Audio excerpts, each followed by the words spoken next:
오늘 성경 말씀은 열왕기상 22장 11절에서 12절입니다. 남유다의 여호사밧 왕과 북이스라엘의 아합 왕 사이에는 교류가 잦았습니다. 그래서 아합 왕은 길르앗 라못을 되찾기 위해 남유다 여호사밧 왕과 연합군을 결성하고자 제안을 하였습니다. 이때 여호사밧은 협력을 약속했지만 실제로 전쟁에 뛰어들기에는 위험 부담이 많았습니다. 그러했기에 그는 아합 왕에게 하나님의 뜻이 어떤지 알아봐 달라고 하였습니다.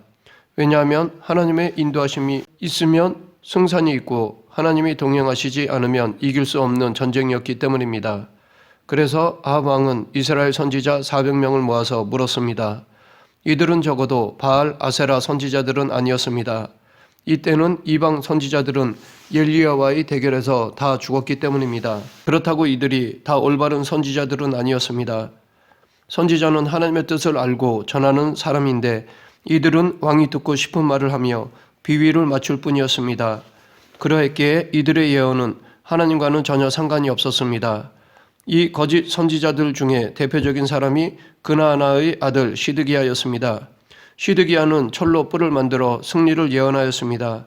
그러했기에 그의 예언은 아합의 마음에 들었고 그로 인해 그의 위치는 더더욱 공고해졌고 더 높임을 받았을 것입니다. 이들의 거짓 예언을 들은 아합은 기분이 좋았을 것입니다. 오늘 본문 열왕기상 22장 11, 12절 그나아나의 아들 시드기야는 자기를 위하여 철로 뿔을 만들어 가지고 말하되 여호와의 말씀이 왕이 이것들로 아람 사람을 찔러 진멸하리라 하셨다 하고 모든 선지자도 그와 같이 예언하여 이르기를 길르앗 라못으로 올라가 승리를 얻으소서 여호와께서 그 성읍을 왕의 손에 넘기시리이다 하더라. 하지만 하나님에 대한 믿음이 있었던 여호사밧 왕은 이 선지자들의 말을 듣고서도 마음이 놓이지 않았습니다. 그래서 여호사밧 왕은 이 400명 말고도 더 알아볼 만한 선지자가 있는지 물었습니다. 아합 왕은 이물라의 아들 미가야를 생각했습니다. 하지만 이 미가야는 한 번도 자기의 마음에 흡족한 예언을 한 적이 없었기에 탐탁치 않게 여겼습니다. 그럼에도 여호사밧 왕의 요청으로 할 수 없이 미가야를 부르게 되었습니다. 이때 미가야를 데리러 간 심부름꾼은 아합 왕에게 아부하고자 미가야에게 이 전쟁에서 아합 왕이 승리할 것이라고 예언하라고 강요하였습니다. 그래서 미가야는 처음에는 그렇게 대답하였습니다. 그러나 미가야가 마음에도 없는 말을 하고 있다는 것을 깨달은 아합 왕은 진실을 말할 것을 촉구하였습니다.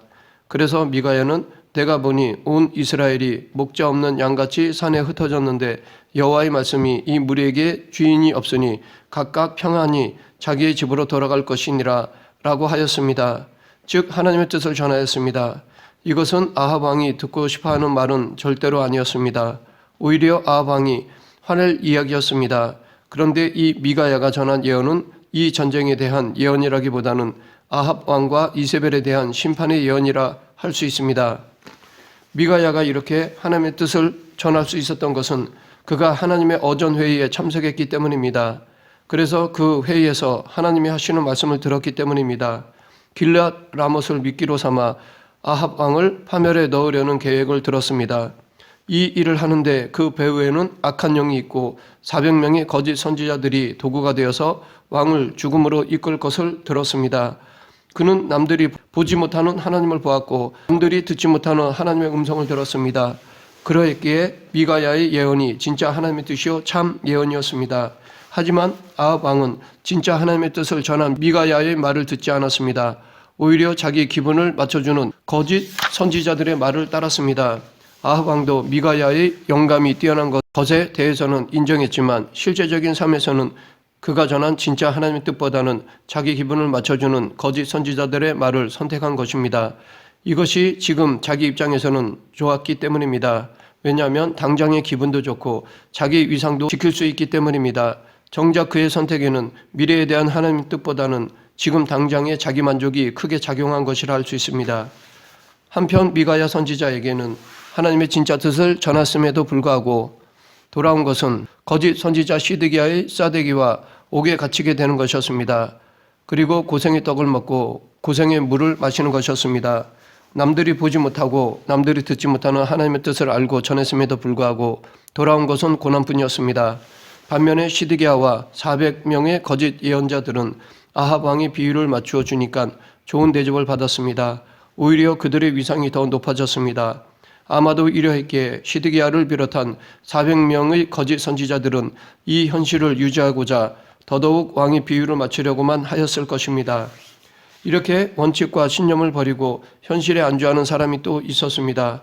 요단강 서쪽 베냐민과 므낫세 지파가 차지한 땅 사이에 에브라임 산지가 있습니다. 그곳에 부한 여인이 있었는데 그녀에게는 미가라는 아들이 있었습니다. 어느 날 그 여인은 은 1,100을 잃어버렸습니다. 그래서 그것을 훔쳐간 자를 저주하자 그것을 훔친 그녀의 아들 미가는 은 1,100을 어머니에게 다시 돌려주었습니다. 그런데 그 여인은 자기가 저주를 하였기에 그 저주가 자기 아들에게 미치지 않게 하기 위해 아들을 축복하고 그 돈으로 신상을 만들었습니다. 그리고 에봇과 드라빔도 만들었습니다. 이렇게 신상도 있고 드라빔도 있고 제사장의 옷도 갖추었기에 미가는 자기 아들 중에 하나를 제사장으로 세웠습니다. 그런데 마침 그 동네에 레위인 하나가 지나가게 되면서 이 사건은 이상한 방향으로 흘러가게 되었습니다. 사람이 쉽게 들어오기 힘든 이곳에 베들레헴 출신의 레위 청년이 도착했습니다. 미가는 그의 출신과 신분을 듣는 순간 이 레위 청년을 자기 집의 제사장으로 세웠습니다.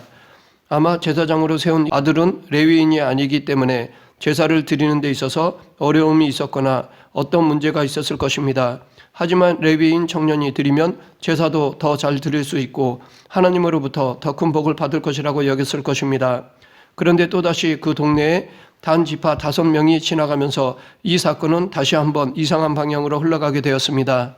이스라엘 지파 중에서 기업을 분배받지 못한 단 지파가 5명의 정탐꾼을 보내서 그들이 거주할 땅을 찾아보게 하였습니다. 마침 이 5명은 미가의 집에 며칠간 머물게 되었습니다.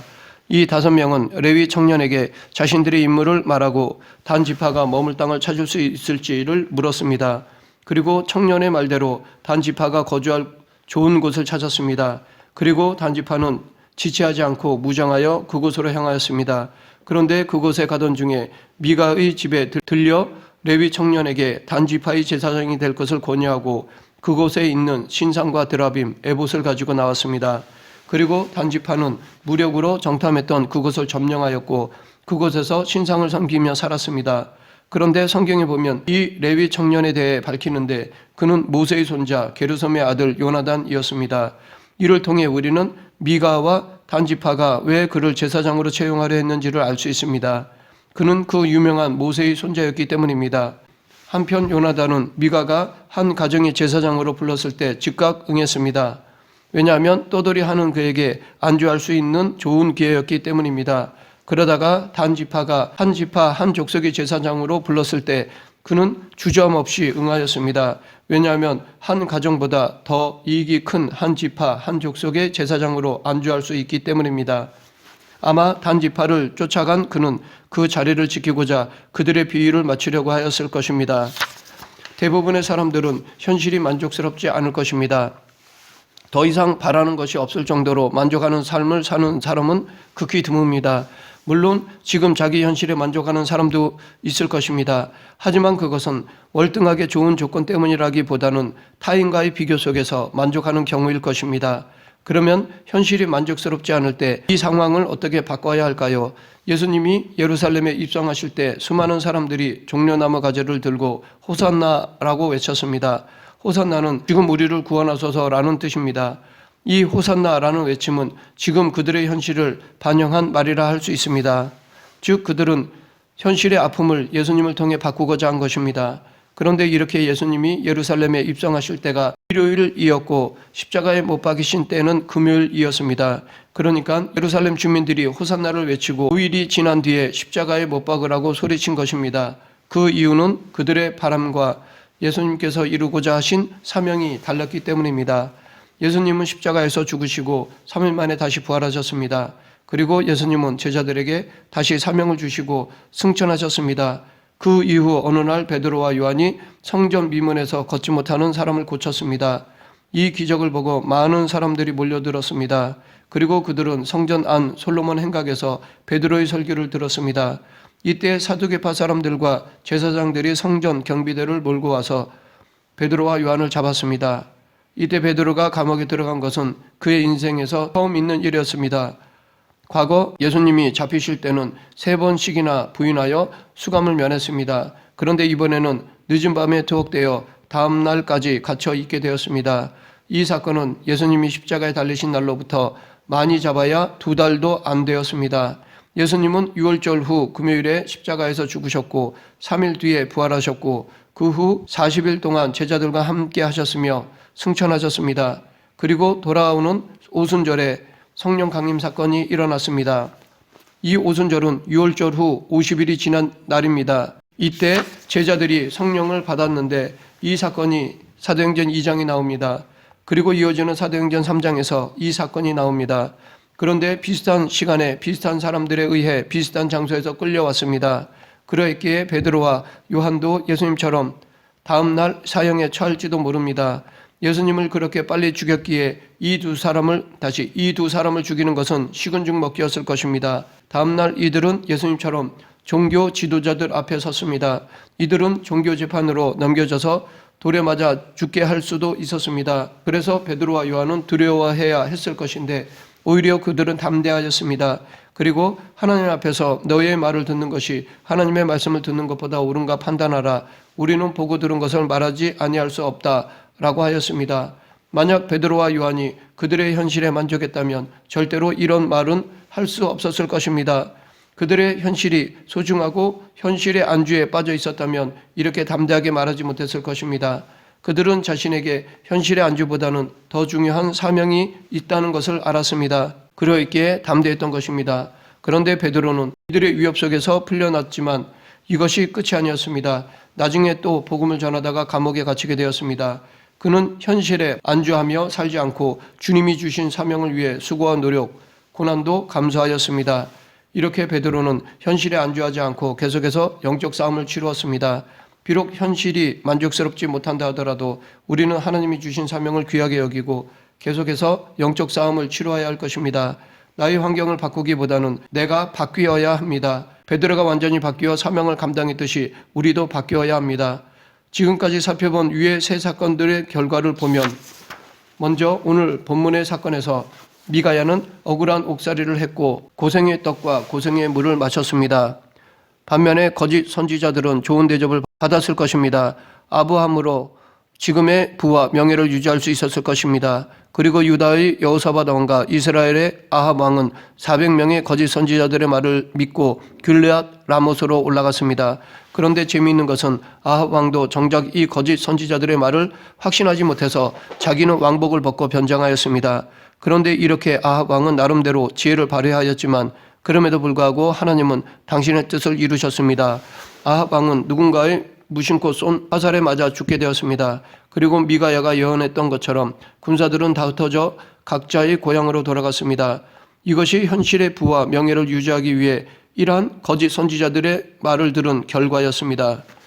다음으로 사사기에 나오는 레위 청년은 떠돌이에서 한 가정의 제사장으로, 한 가정의 제사장에서 한 지파, 한 족속의 제사장으로 성공한 듯 하지만 정작 이 현실의 안주는 오래가지 못했습니다. 사사기 18장 30절에 단 자손이 자기들을 위하여 그 새긴 신상을 세웠고 모세의 손자요 게르솜의 아들인 요나단과 그의 자손은 단 지파의 제사장이 되어 그 땅 백성이 사로잡히는 날까지 이르렀더라 라고 말하고 있습니다. 여기 그 땅 백성이 사로잡히는 날까지라는 말은 엘리 제사장 때 블레셋이 쳐들어와 실로에 있는 법궤를 빼앗을 때를 의미합니다. 이때 레위 청년 요나단의 제사장들의 일도 끝났습니다. 이것이 더 좋은 현실에 안주하려는 레위 청년의 결과였습니다. 마지막으로 현실에 안주하지 않고 끊임없이 주님이 주신 사명을 감당하고자 어떤 고난과 어려움도 마다하지 않은 베드로는 결국 주신 사명을 완수하고 하나님 품에 안겼습니다. 말씀을 맺겠습니다. 세상적인 그 어떠한 이익이 없어도 진리를 전하는 것이 예언자의 사명입니다. 우리는 모두 왕같은 제사장입니다. 복음을 전하는 예수님의 제자로 부름을 받았습니다. 그러하기에 아무런 이익이 없다 하더라도 때로는 뺨을 맞고 욕을 먹더라도 복음을 전해야 할 것입니다. 우리는 지금 이대로가 아니라 현실에 타협하지 않고 세상 세태에 휩쓸려가는 것이 아니라 하나님의 뜻이 아니면 거슬러야 합니다. 우리 모두 현실에 머물지 않고 복음으로 세상을 바꾸는 사명자가 되길 간절히 축원합니다. 기도하겠습니다. 우주 만물을 다스리시는 하나님 아버지, 복음을 위해 손해나 희생도 마다하지 않는 그리스도인이 되게 하여 주시고 하나님 나라의 일꾼으로 지금 이 시대를 살아가는 저희들이 되게 하여 주시옵소서. 예수님 이름으로 기도드립니다. 아멘.